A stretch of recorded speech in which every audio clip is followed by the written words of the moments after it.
কি খবর মনা? কেমন আছো? ভালোবাসার মানুষের জন্য মোবাইলে এমবি কিনে দেওয়ার মতো অনেক ছেলে আছে। এই মনা, এমবি কিনে নিজের পকেটের টাকা খরচ করস কেন?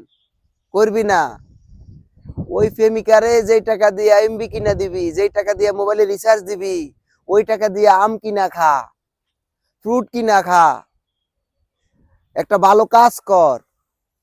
ওই মেয়ের পিছনে যে সময় মোবাইলে মেসেঞ্জারে চ্যাট করস, ওই মেয়ে সে সময় অন্য আরেকটা ছেলের সাথে পরবর্তী প্রজন্ম সাজানোর স্বপ্ন দেখে। ভালোবাসা এখন নাই, পুরাই টাকা টাকা। টাকা আছে তো ফেম আছে, টাকা নাই ফেম নাই। তো ভালোবাসা ফেম করার আগে চিন্তা কর, তোর ভবিষ্যৎ তুই নিজে গঠন কর। মেয়ে তোর পিছনে ঘুরবো, তুই মেয়ের পিছনে ঘুরবি কা? মনা, সম থাকতে ভালো, সময় চলে গেলে ভালো অনেক সময় পাবি না রে মনা।